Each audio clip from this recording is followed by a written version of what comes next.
કાન્હા અને રાધાનો હૃદયાલાપ. હા કાન્હા, તું તો બહુ સારું બોલે છે ને. તારી વાતો જેવી વાતો મને ના આવડે. હું તો ફક્ત એટલું જ જાણું કે મારું એ મારું જોવું જોઈએ, એ પછી માણસ હોય કે ભગવાન. આ શું બોલો છો રાધા? તમને આ અભિમાન ન શોભે. અભિમાન નથી દ્વારકાધીશ. સ્વર્ગ પરથી પૃથ્વી પર અવતાર મેં તમારો સાથ આપવા લીધો હતો, નહીં કે તમારી રાસલીલા જોવા અને તમારી 16,108 પત્નીઓ વિશે સાંભળવા. આંખમાં ભીના સાથે રાધાજી બોલ્યા, હું ફરિયાદ નથી કરતી તમને, પણ સાચું કહું તો વિશ્વાસ નથી રહ્યો, ના તમારા પર, ના પોતાની જાત પર, ના સમસ્ત સંસાર પર. સત્ય છો તમે, સંસારમાં આવ્યા છીએ, ફરજો નિભાવવી જ પડશે. વિધાતાએ આપણો સાથ નથી લખ્યો.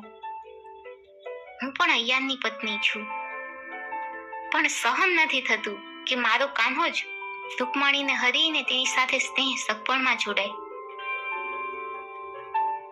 ભગાડીને તો મને લઈ જઈ શકતા હતા કાન્હા. તમે મારી સાથે પ્રેમમાં કાચા પડ્યા કાન્હા.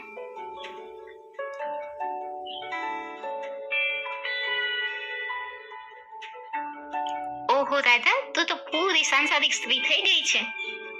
આમાં મારા લક્ષ્મીજી તો મને મળતા જ નથી, જેને હું મારો સાથ આપવા સંસારમાં લાવ્યો હતો. રાધા, તું ભૂલી કઈ રીતે શકે? એ બધી રાણીઓ તારો જ અંશ છે. એ મારા ભક્તો છે. એને હું કઈ રીતે અલગ કરું મારાથી? તું જ કે.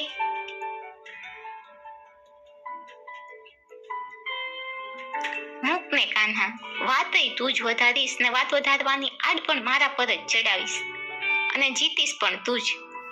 દર વખતે આમ જ કરે છે કાન્હા. તને એક પ્રશ્ન પૂછું? હું ના આવ્યો તો ચાલત જ ને તને? પૃથ્વી પર મેં અવતાર જ ખોટો લીધો.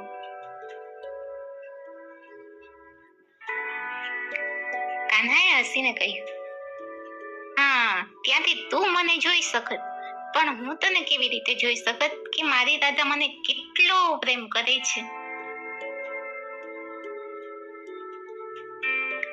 તને તારી સહસ્ત્ર રાણીઓમાંથી મને જોવાનો આમે ક્યાં સમય છે સુભદ્રાવી? રાધાએ આંસુ સાથે કહ્યું.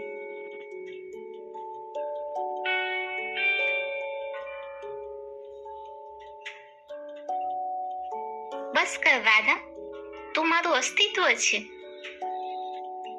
આપણે સાથે જ છીએ. મને તું અડગો ન કર તારાથી. હું એકલો નહીં રહી શકું તમારા વિના લક્ષ્મીજી.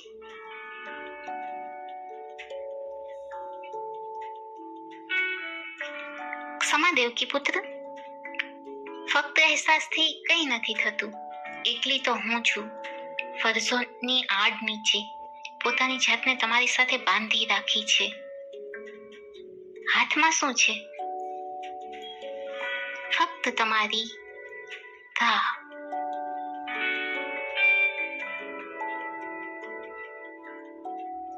આ હતો કાન્હા અને રાધાનો હૃદયાલાપ, ફક્ત અને ફક્ત એમની ભક્ત નીલપાના હૃદયથી. મને સાંભળવા માટે